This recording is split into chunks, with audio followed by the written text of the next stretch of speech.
The college basketball season has arrived, and we're here to give you the update on the first two games for App State's men's and women's basketball. And it was Thursday night football at the Rock, and your Mountaineers fought off another early deficit to beat rival Georgia Southern.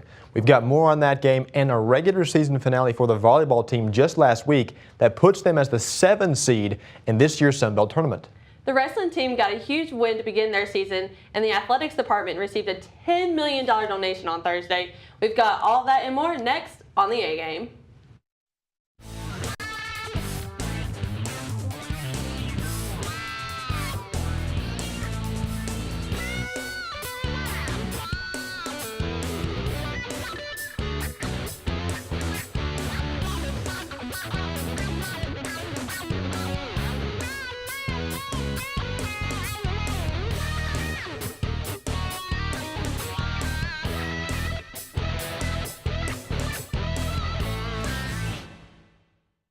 Appalachian State football became bowl eligible for the 3rd year in a row after beating rival Georgia Southern Thursday night 27-6. Having lost their last 2 games, the Mountaineers were not going to let this one get past them. The defense shined, holding the Eagles to just 6 points, 0 touchdowns, and 191 total yards on the night. T. Sims, Austin Exford, and Rashad Towns all had sacks for a total of 18 yards. A.J. Howard led the defense with 7 solo tackles. Taylor Lamb continued his strong play, throwing for 2 touchdowns, bringing his season total up to 21. The first touchdown pass went to tight end Colin Reed, giving him 4 catches on the season.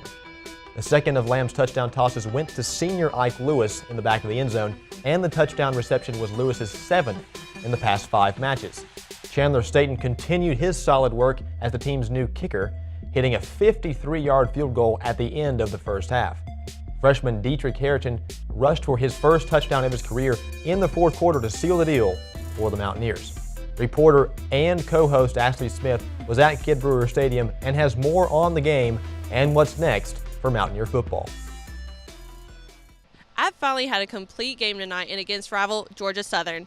The Mountaineers bounced back from 2 consecutive losses, defeating the Eagles 27-6. Head coach Scott Satterfield was impressed with the team's all-around efforts tonight that gave the team their 6th win of the season and has made them bowl eligible. Really proud of our guys, the way they battled back. You know, we had a short rest, only 5 days before we played this game, coming off 2 heartbreak losses, and they were really focused this week. Had a great week of practice. You know, we kept it just a mental type practices all week. I thought that paid dividends tonight because I thought our guys played fresh. They really played hard, flew around tonight. I'm really especially proud of our defense, the way they bounced back. Probably one of the worst performances in the last 3 years was last week, and they came back tonight and really played excellent. We've kind of had that, you know, him from the slot and him outside. You know, he's been underneath guy in a deep threat for us this year, and we can put him different places. You know, that's what makes him so versatile. And then you kind of know once he gets that matchup that we want, he's going to win. So that's a nice feeling to have, you know, because they're coming down to stop our run game, and then when you got that guy out there one-on-one, it's just hard to defend that type of offense. After having 2 games in a 5-day span, the Mountaineers will have a bye week and use it to prepare against Georgia State. Reporting for AppTV in the A Game, I'm Ashley Smith. Before we continue our football coverage and dive into the college basketball season, we take a break with a Q&A game. Here's what App State students had to say about the rivalry and the success the Mountaineers have had.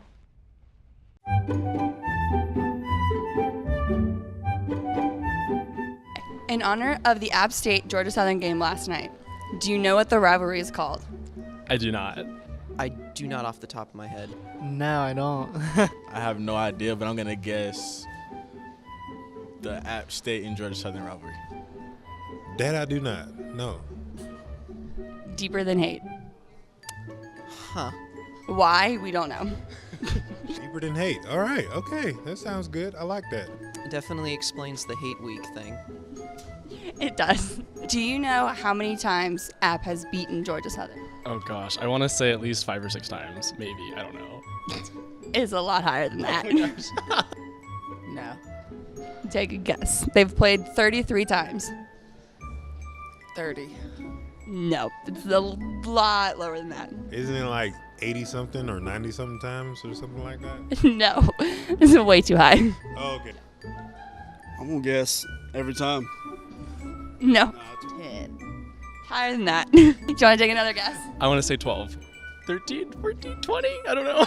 Lower than 20. 15. It's higher than that. 20. Lower than that. Okay, lower than 20, so about 17. Nope, higher. 18. Yes. Oh. Exactly. Including last night, 19. 18. Higher than that. 19. Yes. They've won 19 times, and then they've tied once. Oh. Is this the 18th or the 19th victory? Good job. It was 18 until last night. You're the first person to get that right. Do you know what their mascot is? It's the eagle, right? I'll give you a hint. It flies. Some kind of bird. It's not a Seahawk, is it? No, it's not. What is it? It's an eagle. Did you know that they had a live eagle at the game last night? I did, yeah. If App had a live animal as a mascot, what do you think it should be? It'd be Mountaineer. It'd be Yosef. It's like coming alive. I like that. It's like a mountain man. I guess a guy with a big beard wearing a hat and some flannel and overalls. A live animal. Probably a buffalo since we're the Mountaineers.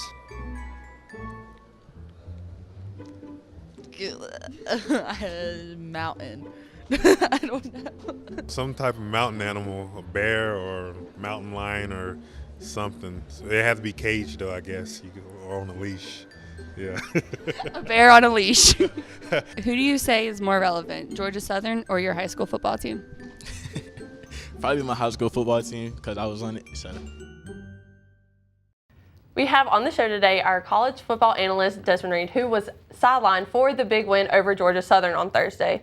So, Des, from my perspective on the game, it seemed like App was able to get their full, complete game that Coach Satterfield has been looking for all season.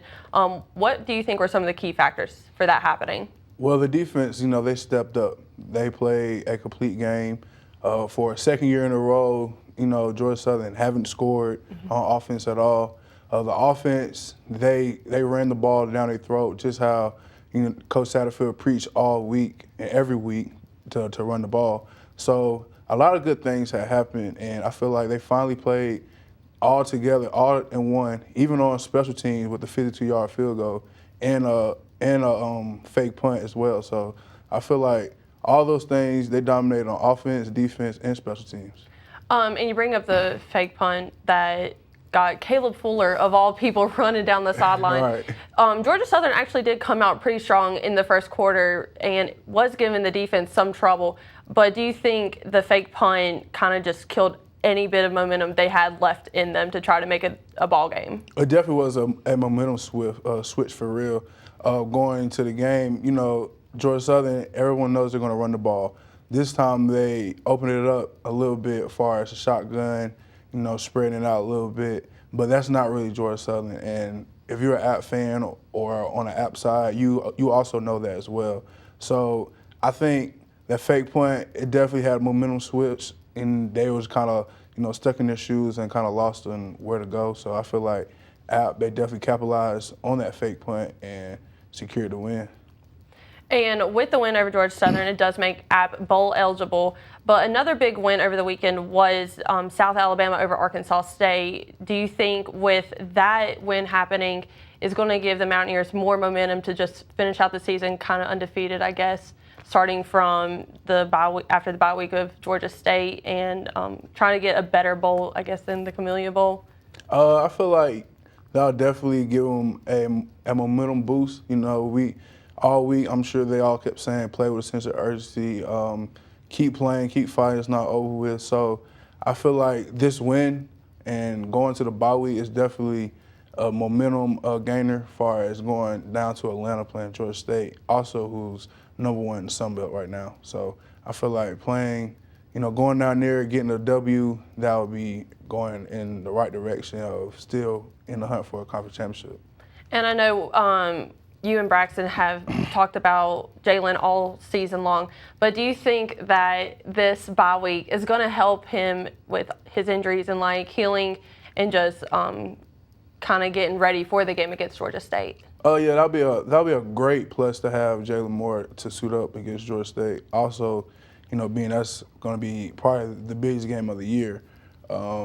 So I feel like having this bye week for Jalen and even the rest of the guys, it will be great for them. I feel like they'll get healed up, get a lot of treatment, I'm sure. I'm sure Coach Satterfield told them today, get a lot of treatment, this whole week and even next week, because the last 2 games is really going to come down to really wants it more. And I feel like, I'll be prepared. All right. Well, thanks for being here with us, Desmond. Coming up after the break, we'll have coverage for the rest of the volleyball team's season, and we will be talking about the men's opening basketball weekend. Stay tuned.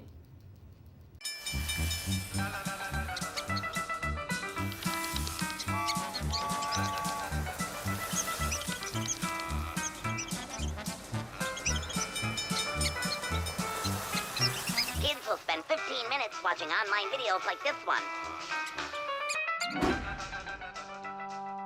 Brushing for 2 minutes now can save your child from severe tooth pain later. 2 minutes, twice a day. They have the time. Appalachian State's athletic department started the Mountaineer Impact Initiative in February of this year, an initiative to raise $60 million to enhance the facilities, staff, and training of App State athletes. The 1989 alumnus Mark Ricks donated $10 million to that initiative last week and was honored for his support last week at the Holmes Convocation Center. Our student athletes are among the most academically successful in the nation, and this generous gift will ensure the continued excellence of a program that will attract sought-after student athletes and provide them with resources and opportunities so they can make a difference at our university and beyond. Please join me in welcoming Mark to share his remarks. I just wanted to say that it is my great pleasure to be here and be in the opportunity, or have the opportunity to do what I'm doing today. This university means a lot to me. I have the life I have, I believe, because of this place. So to be part of this, to do anything I can to help, and especially you student athletes, because that's what this is all about. It's not about us old-timers sitting up here. This is about you guys. This is giving you the opportunity, the facilities, the medical training, the support staffs to make your time here special. And obviously to make this university one of the best and top universities in the United States. We knew that putting a $60 million number out there was going to require some big gifts. And Mark has really kind of supercharged our efforts, but not slowed our efforts. The momentum is just starting. We've raised, through the generosity of all Appalachian alums that have passion and support for this university, over $27 million towards that initiative already. And this is a point where you don't slow down, you just keep on going. Mark Ricks is an Appalachian graduate who holds a degree in criminal justice and owns Doublewood Farm in Virginia. The farm is an equestrian sanctuary for retired show horses.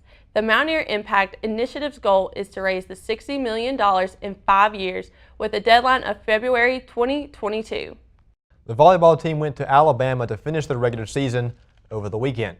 The Mountaineers faced Troy in a hard 5-set match on Friday, but despite their efforts made in the entire game, the game ended in a loss for the Mountaineers.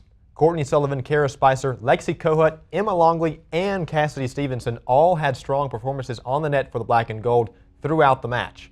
Setter Ashlyn Brown had the most assists between both teams with 40. On Sunday, the teams faced South Alabama and lost in 3 sets. Freshman Grace Morrison led the team in kills with 7, followed by Courtney Sullivan and Lexi Kohut, who each had 6. The Mountaineers will start the first round of the Sun Belt Conference Tournament Wednesday afternoon, facing University of Texas Arlington. Head coach Jim Fox and the men's basketball team got off to a strong start in their 2017-2018 season with an absolute beatdown against Toccoa Falls. The Mountaineers won 135-34, a 101-point margin of victory. The margin was the 6th time in college basketball history a team has won by 100 or more points. The 135 points scored is a program record for the Mountaineers. Junior Ronshad Shabazz led the Mountaineers with a game high of 24 points on 8 of 13 shooting. Reserve Trey Ford had quite the day, scoring 15 points, a new career high for him. All 13 players that saw action played double-digit minutes and scored. On Sunday, the Mountaineers faced Bridgewater College for what would have been Game 1 of the Puerto Rico tip-off. Juniors Ronchal Shabazz and Tyrell Johnson both had 20-plus points that led the team to a 95-57 victory. Freshman Shawn Williams came off the bench and contributed 17 points. The defense for the Black and Gold limited the Eagles to 31% from the field and forced 25 turnovers. Apple traveled to Myrtle Beach on Thursday to start bracket play of the Puerto Rico tip-off against Iowa State.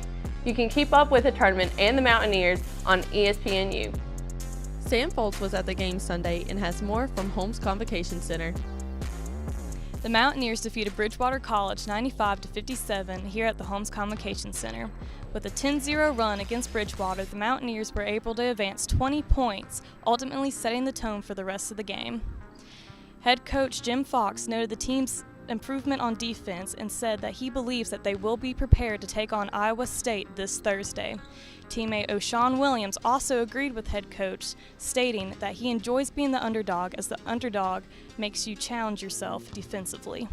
You know, obviously consistency on the defensive end. I thought we did a pretty good job defensively, even when our rhythm was broke offensively. We just trust in our defense, and if we get a steal or get a rebound, we just try to get it out and get it up the court quick.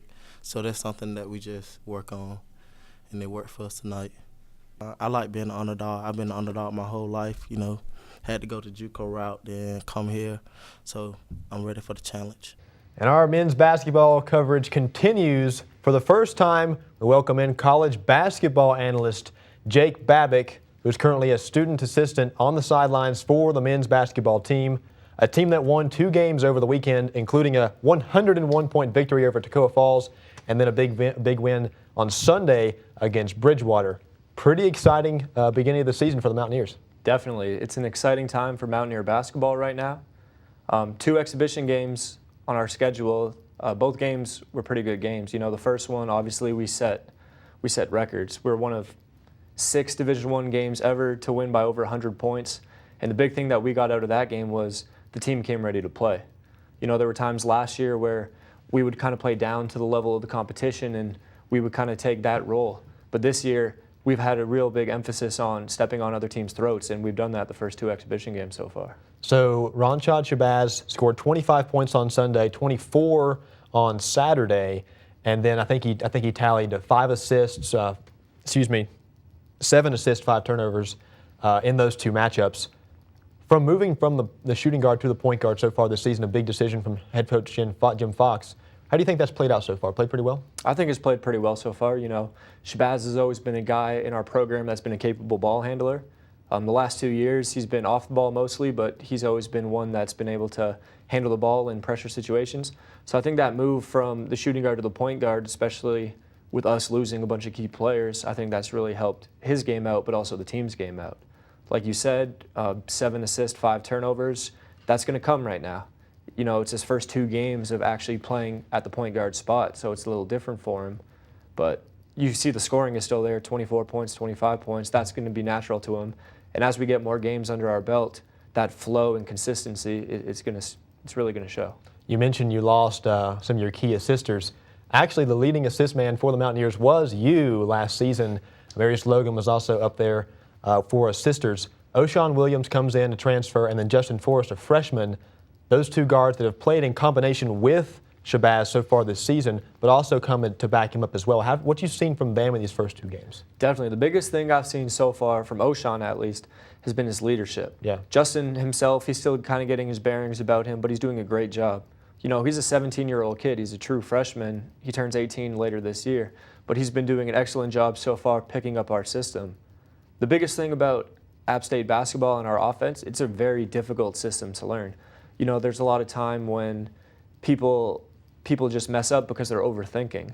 And that's something that we're trying to drill into them right now, is that when you go out there, you can't be overthinking. You just got to play basketball and do what you do best. And so Justin and O have done a great job so far. And as we continue to move forward through the season, I know they're going to keep doing great. So an 100-point win on Saturday, a 48-point win on Sunday. How do you think this team goes into a Thursday matchup in a tournament play with Iowa State. How do you think they respond from big victories like that? I think it's great for us. You know, obviously the results were something that we were very pleased with, but going forward, playing a Big 12 team like Iowa State, their length is going to be something that we haven't faced yet. They're going to be athletic, they're going to be strong, and that's going to test us both mentally and physically throughout the game. And so I think the way that we've handled ourselves these last two games, we're really going to respond well going into our Thursday game against Iowa State in Myrtle Beach. And one thing I've noticed that I'm sure Jim Fox and his staff will try and clean up before Thursday's matchup is 20 turnovers on Sunday. Ronchad Shabazz had just 2, but the rest of the squad, especially some of the big guys down low in Isaac Johnson and Tyrell Johnson, had a couple turnovers as well. How do you think they clean that up going into Thursday? I think the biggest thing for our offense is going to be slowing down and just playing within ourselves. A lot of careless mistakes were made throughout the game in terms of being casual with the ball, having some loose ball turnovers. Those things can be corrected just by mentally fixing that. The biggest thing, though, throughout the game that we saw was offensive fouls. You know, the refs this past weekend, they called a bunch of illegal screens. They called moving screens. Yeah. We committed a couple charging fouls. And those are things that can't really happen if we're going to want to be able to beat a team like Iowa State. You know, every possession in basketball is truly important. And so by eliminating those mental mistakes and those moving screens, stuff like that, I think we'll be fine. All right, well, we will look forward to the basketball team traveling to Myrtle Beach this weekend for a Thursday matchup against Iowa State, who lost to Missouri over the weekend. So we'll hopefully see an Appalachian State men's basketball victory over the weekend. Thanks for joining us once again, Jake Babic. We'll look forward to having you the rest of the season here on the A Game. And when we come back, we'll have women's basketball coverage from their games over the weekend. Also, wrestling blew out some people on Saturday as well. We'll get to that and more. Also, the player of the week. Probably a men's basketball player, so you're going to want to stay tuned for that. That's all next on the A Game.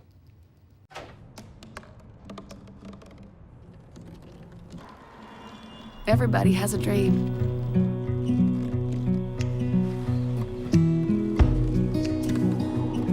Mine was to see the ocean. And with a little help, I made it.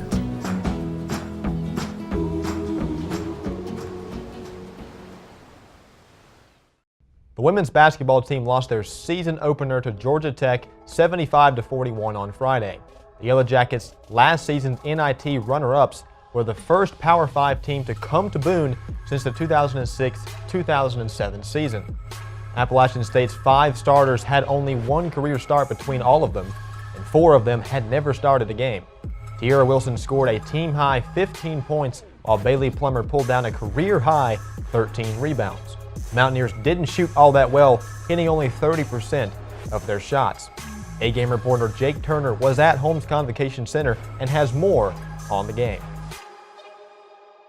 The Appalachian State women's basketball team dropped their season opener at the Holmes Convocation Center 75-41 to the visiting ACC opponent Georgia Tech Yellow Jackets. Head coach Angel Elderkin remains confident in her team going forward, saying that they can take a lot of positives going into the rest of the season. When you go against a team like Georgia Tech and their capability, you know, a team that can get this game in the 90s, we felt also if we were able to limit their possessions that we'd be able to stay with them. So we try to slow it down, so we weren't really trying to like attack them in the press. You know, if I watch it on tape, I'll probably be mad, like, oh, we could have went 2-on-1. But a couple of those quick shots, they just lead to transition points for them. So we were trying to not ignite their transition, trying to make them face our zone and really limit the possessions. The Mountaineers return home this week, Wednesday, November 15th, to take on the East Tennessee State Buccaneers at 6 p.m., and Coach Elderkin hopes they can build off their second quarter performance. For AppTV and the A-Game, I'm Jacob Turner. The App State wrestling team rolled to a dominant victory in the Mountaineer duels this past weekend, winning their matches against Bloomsburg and Southern Conference foe Davidson. App State won the Bloomsburg match 28-7, with Bloomsburg only managing to win 2 matches. In the Davidson match, App State dismantled their Southern Conference rivals, winning 45-0. The closest match in the Mountaineers in the Davidson bout was a 2-0 match that the Mountaineers managed to take home. With the wins, the Mountaineers improved to 2-0 on the season and 1-0 in the Southern Conference play. A-Game reporter George Stonecipher has more on the match from Varsity Gym. Today, the App State wrestling team hosted its annual Mountaineer Dual Meet Tournament here at Varsity Gym. They wrestled Bloomsburg University from Pennsylvania and Davidson from right outside of Charlotte. Even though both matches went very well for App State, Coach Bentley and Forrest Privish both said the team still has some improving to do. We got to work on kind of maintaining our intensity throughout matches. You know, there were some matches where I felt like, you know, we would be intense for, you know, a short burst, but we needed to maintain that intensity throughout the period or, you know, throughout the course of the match. Just still trying to get better, trying to work our offense and our takedowns out there. Just really looking forward to getting back on the mat this week and working on some of the mistakes we made, and just it's a step in the right direction, but you know, we got to keep trying to continually get better. Reporting from the Varsity Gym for AppTV and the A Game, I'm George Stonecipher. Another episode of the A Game means another A Game Player of the Week. And this week's honor goes to Appalachian State men's basketball player Trey Ford. The junior notched a career-high 15 points and 5 rebounds in App State's record-breaking win against Toccoa Falls on Saturday. He shot 3 for 4 from the three-point line in only 12 minutes of action and recorded an assist. Ford is a guard from Mooresville, North Carolina, and is majoring in psychology here at App State. Here at the A Game, we wish Trey Ford and the rest of the men's basketball team good luck as they travel to Myrtle Beach for the Puerto Rico tip-off. Thanks once again for joining us here on the A Game this week. It's a busy time of year in the sports calendar, and we are here to give you the latest App State sports news. Check us out on social media for more coverage on the teams you love, and be sure to catch our new show each week on Facebook. For Braxton Critcher, Sam Moore, and everyone else here at the A Game, go App!